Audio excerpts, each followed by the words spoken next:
나란히 가지 않아도 우리는 하나. 세상은 힘들게 해도 우리는 조합원.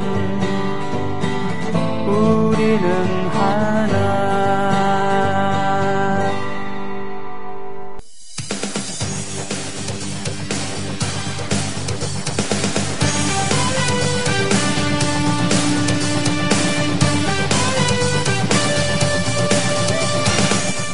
최동우의 스포츠당.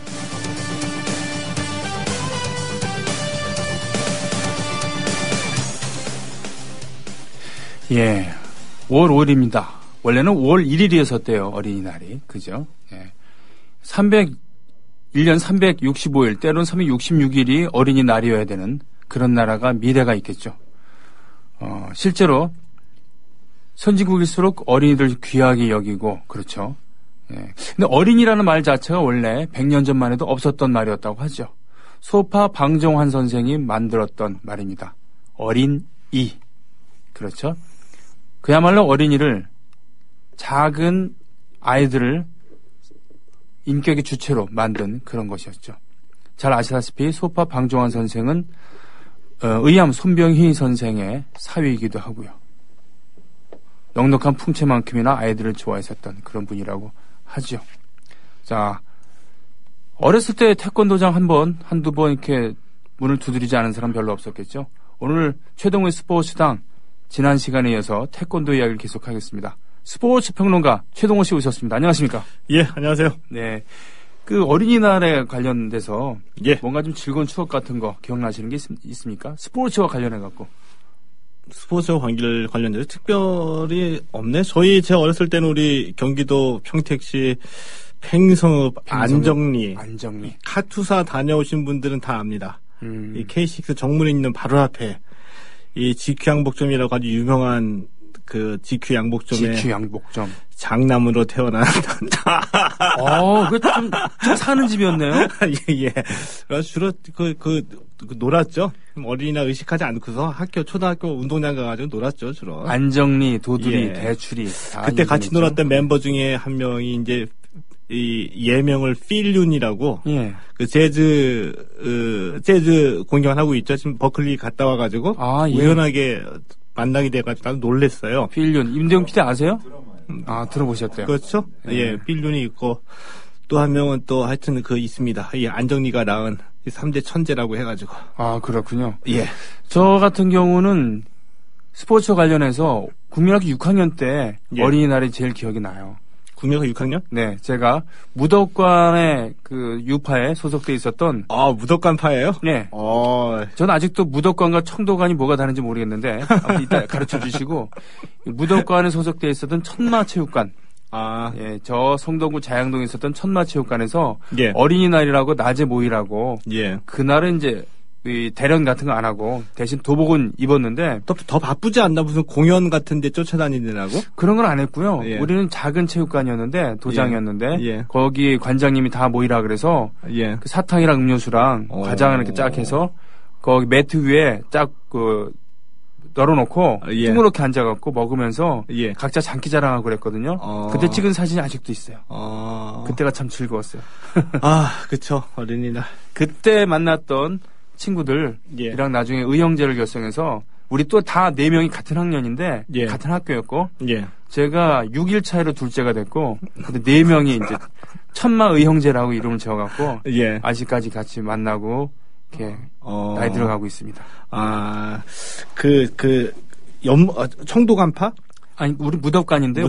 무덕관 청도관 이게 뭐예요, 근데? 그러니까 그 얘기부터 이제 간단하게 오늘 네. 지난 시간에 이어서 정리를 해야지 되는데. 그렇죠. 최홍희 씨에 대해서 잠깐 얘기가 많았죠. 이렇게 되면은 저도 좀 난감한 게 그 자장면 먹다가 네. 한 5분 쉬고 와서 먹으면 맛 없잖아요. 그렇죠. 그래서 리듬이 끊어져요. 예, 카테고리를 딱딱해서 최홍희 얘기 딱 끝나고 김은영 얘기 들어가야 되는데 지난 시간에 아마 들으셨던 분들은 아마 정리가 될 겁니다. 그러니까 태권하고 전혀 관계없다. 태권도는. 네. 태권 해보신 분들은 다 안다. 네.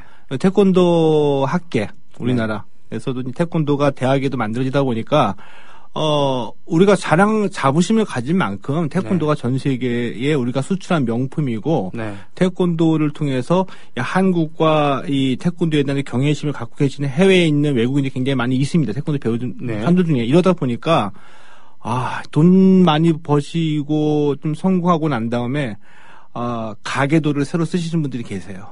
족보도 새로 쓰시고 미화하려고 하죠. 그렇죠. 그렇습니다. 그러니까 5,000년의 역사를 끌어다 드린 겁니다. 태권도에다가. 그렇죠. 역사가 그렇다. 그래가지고 뭐 천마총에 있는 옛날에 뭐 수박도라고 있고 삼국시대의 어떤 그 운동하는 모습을 그냥 다 갖다 붙여가지고 끌고 온 겁니다. 근데 실제로 그때 그림들을 보면은 지금의 태견이랑 같죠.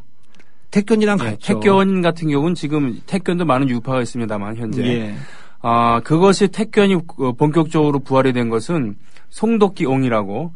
송덕기옹. 1905년에 태어나신 분이고 서울의 그 중인들이 모여 살던 그런 서촌인가 거기 출신입니다. 태권도 협회에서도 송덕기옹을 모시고 있어요. 그렇죠. 그리고 그것을 체계화시킨 분은 저기 충주의 신한승, 고신한승 선생, 이 두 분에 의해서 태견이라는 것이 명맥이 이어지고 그 제자들이 지금 이러하게 저러하게 단체들을 만들어서 활동을 하고 있죠. 그래서 예를 들어가지고 동작의 유사성과 그 정신 전통이 태견 같은 경우에는 그 이전 시대에서 내려져 오고 있다는 것들을 확인할 수가 있는데 태권도는 그게 아니라는 얘기입니다. 그래서 지난 시간에 말씀드렸던 것처럼 이제 그게 이제 설들로 돌아다녔는데 공개적으로 처음에 터뜨리신 분이 도울 선생이었다. 1990년에 김영옥 도울 선생이. 그래서 그 원형을 어디서 찾냐? 가라데에서 찾았다. 근데 가라데가 언제 들어왔느냐? 일제시대였었겠죠, 당연히. 근데 일제시대 때 가라데를 배우신 이제 고수들이 일본이 패망해서 넘어간 뒤에 우리나라 곳곳에 자신의 제자를 키우기 위해서 도장을 열었다는 겁니다. 그렇죠. 그래서 이름을 청무관 또는 뭐 송무관. 그래서 그 당시에 해방 직후에 그래도 전국적으로 이름이 알려져서 우리가 흔히 얘기하는 이 강호 무림의 세계에서 그래서 족보를 대면은 라고 이제 인정해줄 만한 대표적인 도장이 9개가 있었습니다. 9개 유파라고 얘기를 해요. 그게 이제 뭐 말씀하신 그 뭐 송무관, 청무관, 청도관, 연무관, 무덕관 이렇게 해서 9개 파가 있었었죠. 근데 이것은 스스로도 당수도 또는 뭐 공수도라고 그들 스스로가 가라데의 그 변형임을 부인하진 않았던 때였습니다. 근데 이 중에 한 명, 최홍이라는 분이 가라데에 심취해서 해방 이후에 이제 그 군에 투신을 했지만 투신하기 직전까지 시간이 될 때 이 도장을 열어가지고 가라데를 하신 분이다. 그래서 이제 군에 입대해가지고 승승장구해서 사단장 시절에 본인이 이제 병사들에게 가라데를 당수도를 가리키고 하면서 무언가 새롭게 이제 자신이 주도하에 어떤 무술의 유파를 만들고 싶은 욕심이 있었었다. 그래서 이제 시범단을 보이는데 이승만이 지나가는 얘기로 태견이구만. 이라는 데서 힌트를 얻어서 지축 태자에다가 주먹권자. 거기다가 술이나 도나 이거 붙여야 되죠. 무인의 자존심으로 도를 붙인 거죠. 태권도라고. 그래서 태권도 협회를 1950년에 최초로 만들었습니다. 50년대, 60년에. 1959년에. 내가 60년에 해산이 되어버렸죠. 대한체육회 정식 가맹단체로 인정을 받지 못했었어요. 왜냐하면은 그때 이미 태권도 협회가 만들어지기 이전에 대한 당수도 협회도 이미 존재하고 있었었고 공수도 협회도 이미 존재를 하고 있었었거든요. 그래서 이제 한번 물 걸러 간 거였었죠. 물 건너 갈고 난 다음에 최용희 이분이 박정희하고 관계가 소원했었었다. 박정희를 졸로 봤다. 지난 시간에도 말씀하셨지만 자기는 그래도 그 일제시대 때 끝까지 한 거 하다가 감옥살이도 했었던 그런 무인이고 독립투사라고 생각하는데 어디서 만주군 거쳐서 일본 육사까지 나온 저는 친일파 자식이 그래서 때때로 나라가 그 당시 하도 개판이었기 때문에 술잔을 기울이면서 뒤집어 엎어지 된다라는 의견을 나누긴 했으나 이 최홍희는 자신의 후배이고 졸로 봤기 때문에 박정희 입장으로서는 굉장히 거북스러웠다. 그래서 혁명을 하자마자 내보내죠. 예편을 시키고. 게다가 지역도 달라요. 박정희는 경국이었지만 이분은 이북 출신이잖아요. 그래서 그렇게 이북 출신이면서 혁명을 같이 했었던 심지어 상관이었던 장도영을 앞세우긴 했습니다만 나중에 장도영을 끌어내리죠.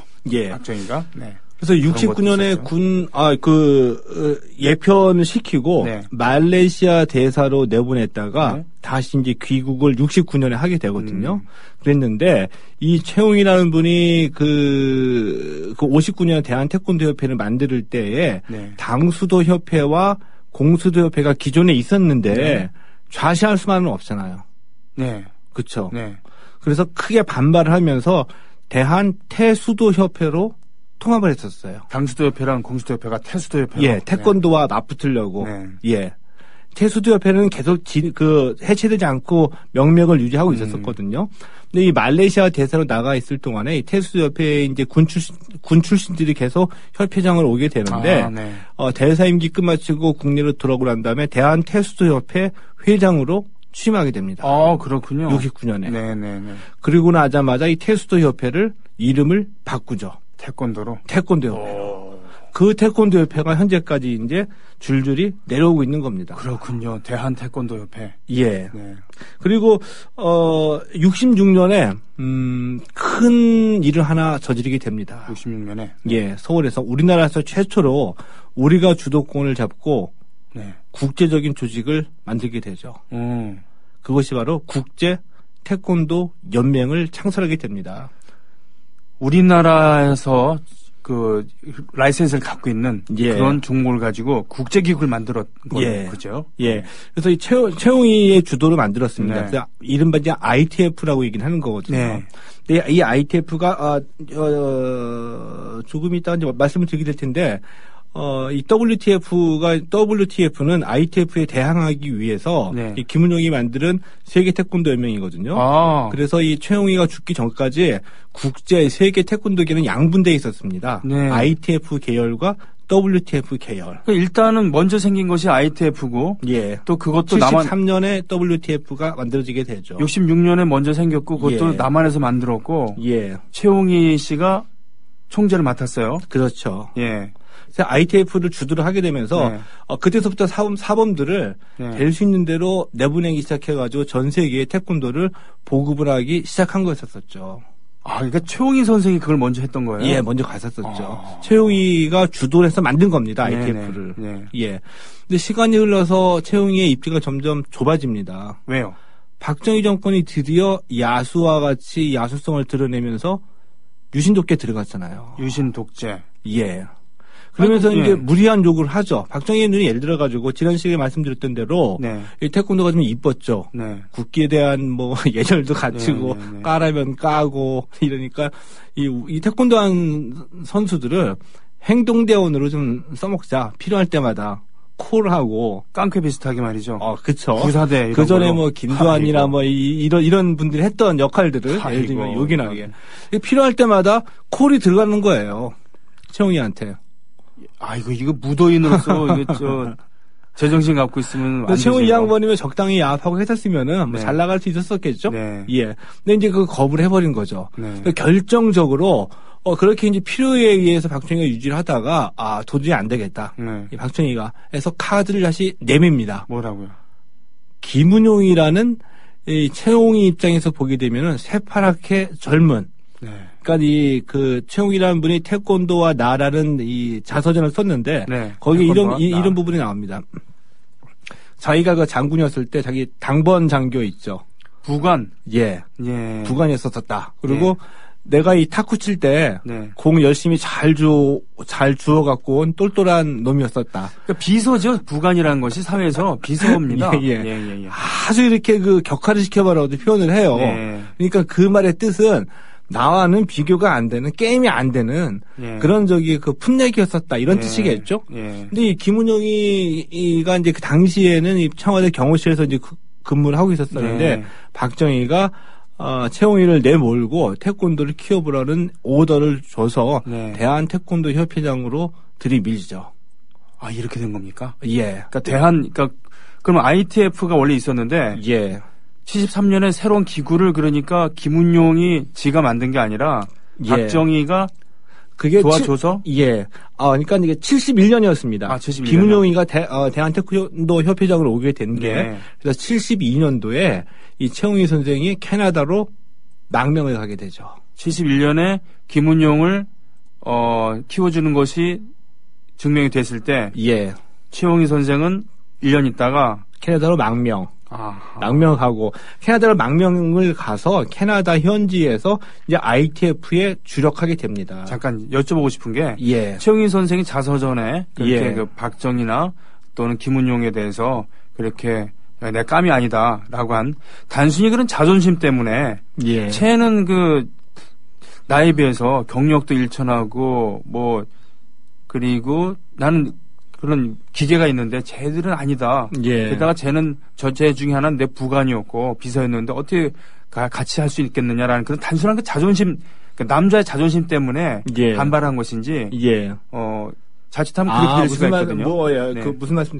그러니까 복합적이었었겠죠. 네. 그러니까 아까 말씀드린 대로 이 독재 정권 유신을 통해서 독재 정권을 완수하려고 하는 이 그 박정희의 네. 정치적인 어떤 요구가 부담감으로 작용을 했고요. 네. 그리고 박정희를 인간적으로 자신의 아래로 봤던 이런 그 자존심. 네. 그러니까 관동군 출신인데 나는 독립운동하다 해방을 맞은 사람이다. 네. 나와는 다르다.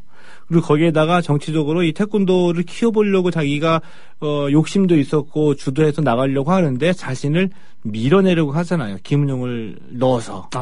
뭐 바보가 아닌 이상 여기서 태권도를 내가 하고 싶어도 난 물러나야 되겠구나. 여러 가지가 겹쳤군요. 겹쳤죠. 알 수밖에 없죠. 그래서 71년에 캐나다로 망명을 가게 됩니다. 그렇군요. 그래서 이제 72년에 72년에 망명을 가게 됐는데 이 김은용 나중에 말씀드리겠습니다만은 김은용이 와서 보니까 난리가 난 거예요. 청와대에서는. 뭐라고요? 태권도를 우리가 어떻게 좀 해보려고 하는데 뭐요? 최홍희가 망명을 해서 나가더니 바깥에서 나가 보니까 태권도는 전부 다 ITF더라. ITF더라 이거죠. 이미 국제적으로 기구가 예. 만들어져서 이미 뭐 한 10여 년 가까이 씨앗을 뿌려놨으니까. 네, 네. 그래서 급하게 김은용한테 오다를 내리죠. 너 저걸 죽여라. 그래서 이 국제 태권도 연맹은 이미 있으니 네. ITF가 있으니 세계 태권도 연맹을 만들자. 자, 국제는 WTF. 그러니까 인터내셔널 태권도 이렇게 돼서 ITF인가요? 그렇죠. 예. 그리고 월드 태권도 페더레이션 해가지고 WTF가 73년에 만들어지게 된 겁니다. 주식쿵. 예. 여기서 이렇게 되는군요. 자, 그럼 여기까지 할 거 말씀드리고 최홍희의 그 이후의 행적을 예. 말씀드려야지 돼요. 알겠습니다. 그러면 예. 그렇게 해서 최홍희 선생 편을 마무리하는 게 뭐 계속 하나요? 충분히 말씀해 주시면 돼요. 예. 괜찮아요. 충분히. 다 다음에 또 해서 그럼요. 그럼요. 망명을 가게 됐는데 이분이 그 70년대에 콜을 또 받게 되죠. 인비테이션을. 김일성으로부터. 북한으로부터 들어와라. 선생 한번 들어와 주십시오. 그래서 자신의 시범단을 끌고 들어갑니다. 네. 들어가가지고 근데 그 북한에는 그 가나다의 후신 공수도 장수도 이게 분파가 돼가지고 통일된 게 없어졌어요. 북한에서. 예. 근데 이 최홍희 양반은 ITF를 만들면서부터 자기가 직접 교본도 씁니다. 그래서 우리가 지금 얘기하는 품새, 네네. 그리고 태권도의 정신, 네. 뭐 자세 이런 거를 이론적으로 일단 확립을 시켜놓죠. 매우 똑똑한 분이었군요. 예, 그렇습니다. 예.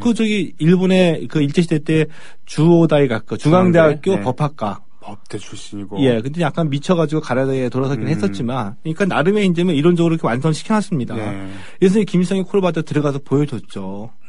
김일성이 미쳐버리는 겁니다, 또. 선생, 우리 좀 도와주세요. 그래서 그걸 눌러앉게 됩니다.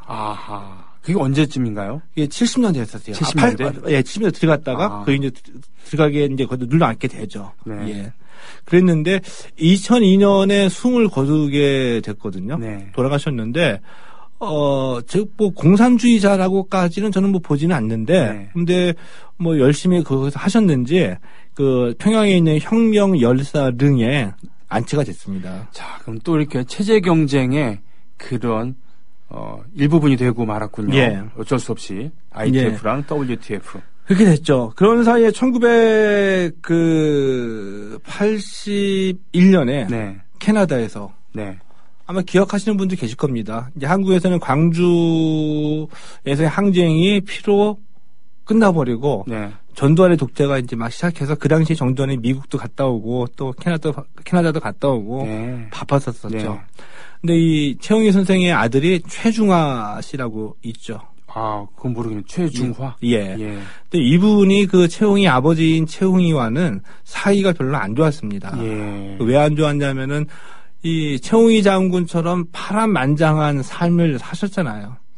최홍희 장군이. 예. 그렇죠. 이북에서 태어나서 일본 유학 갔다가 독립운동하다가 평양에서 잡혀가지고 수감 생활하다 해방 맞았고 태권도 보급하겠다고 하고 군에서 승승장구하다가 박정희 때문에 에잇 하고서는 망명생활하고 네. 망명하러 갈 때도 이분이 가족들한테는 망명한다는 얘기를 안 했대요. 그냥 혼자만 가는 거다? 갔어요.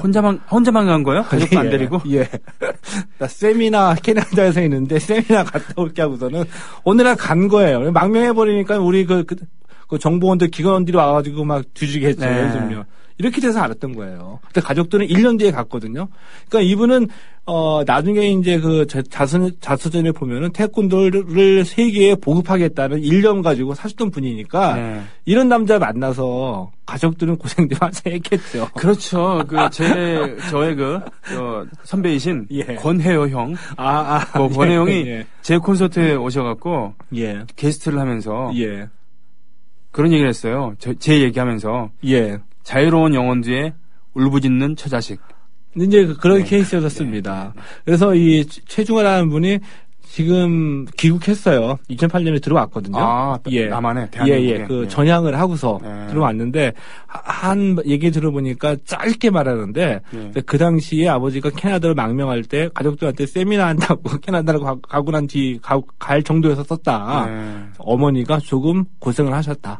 어머니가 조금 고생하셨다는 이 한마디 말에 다 짐작이 다 가잖아요. 어떤 그렇구나. 생활이었는지. 네. 그랬죠. 1982년에 캐나다에서 대형 사건이 터집니다. 이 전두환 암살 계획이 사전에 적발이 됐죠. 근데 알고 보니까 깜짝 놀랐어요. 캐나다인 2명이 체포가 됐거든요. 네. 한국인 1명은 미리 알고서 도주를 했다. 가담했었던 사람 중에 한국인 1명 있었는데 도주했다. 예. 그 한국인이 바로 최홍희 선생의 아들 최중화 씨였습니다. 그래요? 예. 그러니까 먼저 이 캐나다인이 2명이 이제 체포가 되니까 이 사실을 알고서 북한으로 들어갔다가, 네. 그 이후에 오스트리아나 헝가리, 체코슬로바키아, 이런 데서 이제 도피 생활을 한 거였었죠. 하다가 이분이 한 8년 정도 지나고 난 뒤에, 아버지의 권유를 받고, 아버지는 계속 그 당시에 이제 캐나다에 사셨으니까 아버지의 집으로 와서 권유를 받고 자수를 합니다. 그래서 캐나다 법원에서 정식으로 기소가 돼가지고 재판을 받죠. 재판을 받아가지고 재판을 받아서 캐나다의 91년도에 캐나다의 온타리오주에 있는 지방법원에서 전두환 대통령 암살 의도를 가지고 실제로 사업에 진행했다라는 것이 이제 기소 내용이 돼가지고 징역 6년을 선고를 받습니다. 그렇군요. 예. 근데 이때의 법원의 재판한 선고문 있죠. 이거를 조금 살펴보니까 저도 약간 의심스럽잖아요. 과연 그랬을까. 그런데 이 징역 6년이 떨어지고 재판부의 선고 이유가 검찰이 기소한 내용하고 거의 비슷해요. 이런 걸 보면은 캐나다가 우리처럼 무슨 조작할 리도 없고 거의 이 암살하려는 계획을 가지고 실행에 착수했다는 거는 사실이었던 것으로 보이죠. 그렇군요. 예. 근데 이 최중화 씨가 형을 살고서 2008년에 귀국을 합니다. 형을 살고 캐나다에 계속 있다가 귀국을 했군요. 아버지는 2002년에 돌아가시고. 그런데 이 최중화 씨 이분도 좀 기구해요. 왜냐하면 귀국하고 난 다음에 인터뷰를 해가지고 이제 여러 가지를 밝혔는데 ITF 총재로 계신 아버지가 2002년에 돌아가셨잖아요. ITF를 어떻게 될까?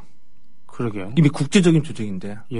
북한은 북한대로 ITF를 조정을 하려고 네. 북한의 그 장웅 IOC 위원 있죠. 네네네. IOC 위원이 한 분 계시죠. 예. 네. 이분을 ITF 총재로 옹립합니다. 아. 예. 여기에 반발했어요. 최중화 씨는. 네. 자신을 따르는 사람들을 데리고 ITF 제2의 ITF를 또 만든 거죠. 내분이 생긴 거죠. 아. 예. 여기에 또 한 명 베트남계 태국인 ITF 관계자가 네. 최중화도 아니고 자옹도 아니다. 내가 자신을 또 따르는 사람을 대가지고 또 만들었어요. 완전 4분 5일에 빠져드는 거죠. 예. 붕괴 직전에 섰었죠. 근데 결국에 붕괴가 됩니다. 야. WTF와의 경쟁에서. 예. 이렇게 되니까 이제 본인도 기구하겠죠. 그렇죠? 그래서 이제 그 전향을 하고서 귀국을 해서 인터뷰하면서 여러 가지 또 그 충격적인 사실을 털어놓죠. 그 전두환 암살이 어떻게 시작이 네. 됐느냐. 왜 그런 일을 하게 됐느냐. 네. 내가 보기엔 뭐 공산주의자는 아닌 것 같은데 네. 왜 그러냐. 80년 네. 광주에서 있었던 그 피해 학살을 보고서 네. 결심했다. 아, 자신이. 예, 어떻게 같은 민족을 총으로 쏴줄 수 있느냐. 그러니까 아버지와 의논하지 않고. 예. 예. 근데 그것이 이제 동기였다라고 얘기를 하고요. 그 다음에 이제 오스트리아 빈에 있는 그 북한 주재 대사관에 가서 북한의 그 통일전선부 부부장을 만나가지고 직접적으로 그 암살 지시를 들었다고 합니다. 그러니까 북이랑 연계를 했다는 얘기군요. 연결됐다는 얘기죠. 예. 그래서 그 60만 달러를 받아서 60만 달러를 그 캐나다인 2명에게 자금으로 준 거죠. 근데 캐나다인 두 명은 뭐냐면 한 사람은 전문적인 살인 청부업자였어요. 킬러. 예. 한 사람은 KK단.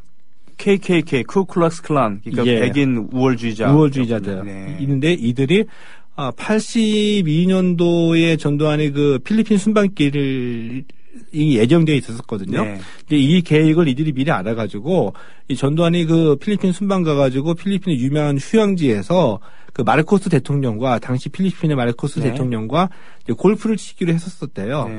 이 골프장에서 암살을 시도하려고 사전에 그 골프장도 답사를 하고 네. 그 인근의 리조트에 머물면서 그 휴양지에 대해서 철저하게 사진도 찍고 준비를 했었던 것으로 네. 나중에 알려졌죠. 예. 아. 그러니까 예. 지금 최중화 씨가, 그러니까 최홍희 아들, 최홍희 선생의 아들인 최홍희 아들 예. 최중화 씨가 광주 학살을 보고서는 저런 거 살려둘 수 없다라고 결심을 하고 북한과 접촉해서 북한으로부터 쉽게 말하면 공작금을 받아갖고 예. 캐나다인 전문가 둘을 고용해서 필리핀에서 암살하려고 그러다가 사전에 발각이 된 거군요. 그러니까. 예, 그 중에 캐나다인 2명이었는데 그 중에 한 명이 자신의 변호사에게 이 계획을 이제 상의 겸 할 겸 해가지고 얘기를 했어요. 근데 이 변호사가 이 얘기를 듣더니 오 마이 갓 해가지고 경찰에 신고를 했죠. 그 변호사가 신부님이었으면 괜찮은데 신부님은 고해성사 들으면 안 일르잖아요. 예, 네, 일렀군요. 그러니까. 예, 좋습니다. 국민 라디오 지지하는 4가지 방법 아시나요? 다운로드하기, 별점 주기, 댓글 달기, 구독하기. 국민 라디오를 보다 많은 이들에게 전할 수 있는 가장 손쉬운 방법. 다운로드하기, 별점 주기, 댓글 달기, 구독하기. 잊지 마세요. 다운로드하기, 별점 주기, 댓글 달기, 구독하기. 일본이 카레를 지금 상식하게 된 것은 사실 100년이 조금 넘었는데 인도의 커리를 또 영국의 해군의 식단을 도입한 카레 라이스를 만든 것은 일본인이지만 그렇다고 해서 그것이 일본 고유의 전통 음식이라고 얘기할 수는 없는 겁니다. 물론 지금 현재로서는 일본을 대표하는 음식 중에 하나지만 예를 들면 이것이 일본의 음식 중에 하나라고 얘기할 수는 있지만 이것은 고래로부터 일본의 덮밥을 변형시킨 거에 불과하다라고 얘기한 것은 어불성설이라는 그런 얘기죠. 예. 태권도가 그렇다는 얘기입니다. 저는. 안 그렇습니까? 태권도가 한국의 무술이긴 하지만 5,000년 운운하는 것은 일본이 하는 역사 왜곡이랑 똑같다는 얘기죠. 예. 그렇죠. 그럼 5,000년 역사가 없다라고 해서 없으면 어때요? 네. 지금의 태권도가 그 가치가 훼손되거나 그런 거 아니잖아요. 그럼요. 네. 충분히 5,000년 역사가 없어도 당당할 수 있죠. 네. 그렇게 됐습니다. 네. 그런데 태권도가 지금 뭐 전 세계적으로 태권도를 수련하는 그 외국인들이 많이 있고, 네. 태권도를 통해서 한국의 어떤 일종의 경외감을 갖고 있는 분들도 실제로 있습니다. 네. 그 무술을 통해 가지고. 네. 그러면서 원래 그 서양인들이 갖고 있던 그 오리엔탈에 대한 어떤 그 신비주의. 그 기대감들. 네, 네. 뭐 이런 것과 이제 복합이 된 거였었죠. 네. 근데 이것을 실제로 구현해 난 사람은 김은용입니다. 네. ITF와의 치열한 경쟁을 통해서.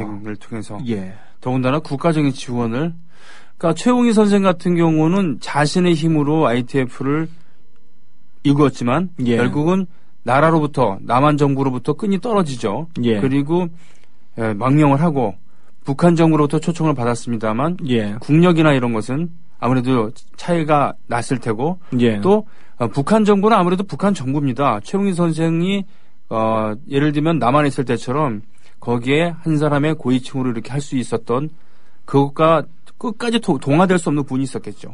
그죠? 근데 네. 결정적으로 이제 이 두 단체가 네. 이 국제 태권도계를 석권하기 위해서 치열한 경쟁을 벌였는데 전략적인 미스가 있었어요. ITF는. 예.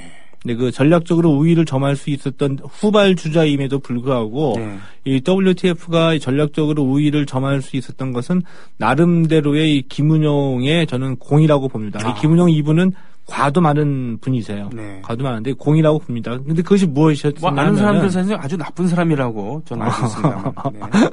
예, 네. 맞습니다. 네. 전 확인했습니다. 네. 근데 이 공은 뭐냐 하면은 네. 이 ITF와의 경쟁에서 승리는 어떻게 되는데 이 전략적으로 우월했던 것이 올림픽 정식 종목 채택을 목표로 해가지고 단계를 차근차근 밟아서 성공했다는 얘기죠. 그래서 이 WTF 이 태권도가 올림픽의 정식 종목으로 채택이 되면서 완전히 판세가 기울어버렸어요. 태권도를 배우는데 네. 올림픽 나가는 WTF를 배우지 ITF를 배울 리가 없잖아요. 사실은 ITF 계열의 태권도와 예. WTF의 그 태권도는 예. 몇 가지 좀 다르다고 하죠. 근데 그것이 또 발목을 나중에 잡게 됩니다. 네. 왜냐하면은 이 WTF 태권도는 올림픽 정식 종목으로 채택이 되면서 무술이나 무도에서 올림픽 경기에 맞춰줘야 되잖아요. 처음에 점수를 내는. 예. 네. 처음에 이제 시범 종목으로 출범을 했다가 정식 종목에 살아남느니 안 남느니 경기가 재미없다, 판정이 불분명하다 이러다 네. 보니까 살아남기 위해서 끊임없이 포인트제, 전자, 호구 네. 네. 이런 식으로 해가지고 일종의 그 스포츠화가 돼버린 거죠. 무술보다는 스포츠. 예. 네. 근데 이 ITF는 끊임없이 실전 무술에 가깝게 네. 발전해 나갑니다. 네. 그래서 우리 이 WTF 태권도는 경기를 하게 될 때 호구하고 이 헤드셋을 헤드기어를 네. 끼고 하죠. 네네. 물론 글러브도 끼고. 글러브도 끼지만. 그런데 ITF는 거의 장갑, 글러브만 끼고 네. 거의 룰 없는 네. 거의 룰 없는 식으로 경기가 진행이 되죠. 와, 박진감은 상당히 있겠네요. 그래서 지금 뭐 유튜브나 이런 데서 이 ITF 그 태권도를 검색하시면 일부 경기 장면이 뭐 나오는 동영상들이 많이 있거든요. 네. 그거를 보시면은 거의 실전에 가깝다. 네. 느끼실 수 있습니다. 오.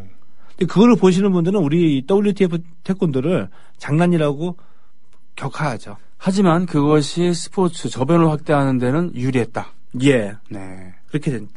김은용 씨가 사실 그 태권도에 원래 무도인이었습니까? 아닙니다. 김은용 이분이 어떻게 되느냐? 네.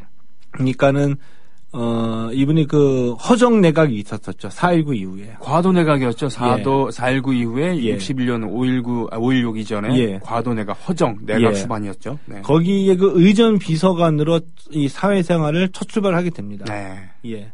근데 이 5.16이 터졌잖아요. 네. 5.16 군사정부 이후에도 5.16 군사정부의 그 의전 비서관으로 계속 살아남게 됐어요. 아. 생존본능이 있었다는 거죠. 네. 적응력이. 예. 그러면서 눈에 띄어가지고 이 박정희 정부가 출범하게 되면서 이 경호실의 비서관으로 변신하게 되죠. 근데 경호실 비서관으로 있으면서 각하를 근접하게 되면서 네. 이 박정희 마음을 얻었다고 봐야 되겠죠. 물론 이제 그 사이에는 박종규가 있었습니다. 박종규 경호실장. 예. 박종규가 강력하게 추천을 해서 네.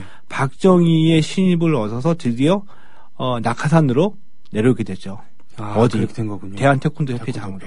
예. 그랬는데 이 과도 충분히 말씀을 드리겠습니다만은 공이라고 한 이유는 일단 그 전략적으로는 우월성을 가져가지고 올림픽 정식종으로 채택이 됐다. 네. 그러면서 ITF의 경쟁에서 게임이 끝났다는 얘기이고 이 김은용이 71년에 대한태권도 협회장으로 왔을 때만 하더라도 네. 엉망이었었어요. 예. 그러니까 예를 들면 단증만 보더라도 네. 아까 말씀드렸던 9개 도장이 있었죠. 9개 도장이 있었었죠. 네. 이 다 제각각이었었어요. 통일되게 어떤 권위를 가지고 이 서티피케이션을 주는 한 군데 단체가 없었다는 얘기죠. 그럼요. 유파는 유파 나름대로 자존심이 있어야지. 어딜 통합을 하고 그렇습니까? 남 따라해서는 안 되죠. 예. 네. 그리고 경기 규칙이나 이런 것도 권위를 갖게 통일된 것도 없었었고요. 네. 이런 것들 하나씩 정리해 나간 게 이 김은용이었다. 이 얘기입니다. 그렇군요. 그러니까 무도인이라기보다는 행정가였고 그렇기 예. 때문에 무술인이 아니었기 때문에 오히려 발빠르게 그러니까 이것을 무술이 아닌 스포츠로 이렇게 예. 막 바꿀 수도 있었겠군요. 그런데 역사적으로도. 이분은 네. 지극히 본인 스스로 귀족적이에요. 중세 귀족이 갖고 있는 인식을 갖고 있어요. 어떻게요? 선민의식, 엘리트의식, 이면서 우리 국민들, 선수들, 태권도 하는 사람들을 뭐라고 볼까? 은혜를 자기가 베풀어주는 사람을 알고 있어요. 잠깐만. 중세 귀족은요. 그거 못지않게 선민의식 못지않게 노블리스 오블리즈 갖고 있었어요. 옛날에 중세 귀족들 예. 기사들은 평민이 기사가 될 수 없었어요. 그리고 정몽준의 아들이 한마디 했죠. 미개하다고. 네네. 똑같습니다. 아니 잠깐 다시 얘기하자면 귀족들만 기사가 될 수 있었어요. 그러니까, 예. 그러니까 귀족의 자제들은 무조건 그 기사가 되어갖고 전쟁터에 나가서 싸워야 됩니다. 아, 노블레스 오블리지. 예. 예, 그게 이제 그런데 김은용 그런 건 없었고 그냥 전혀 없었고 전혀 그러니까 굉장히 선민의식을 가지고 우월한 것을 가지고 자기보다 못한 이 국민들 미개인이라고 얘기했군요. 예, 미개한 이들에게 자기가 은혜를 베풀어 줬다고 생각을 합니다. 예, 정몽준의 아들처럼. 예. 예. 그것이 곳곳에서 드러나요. 그렇군요. 그래서 정치적인 감각이 굉장히 뛰어나고 해바라기성 권력지향적이었기 때문에 북한에 자신의 파트너를 두죠. 장웅이라는 사람. 아. 자신의 그 정치적 위기가 있을 때마다 네. 돈을 주고 장웅으로부터 돈을 받습니다. 그것이 무엇이냐? 동시 입장.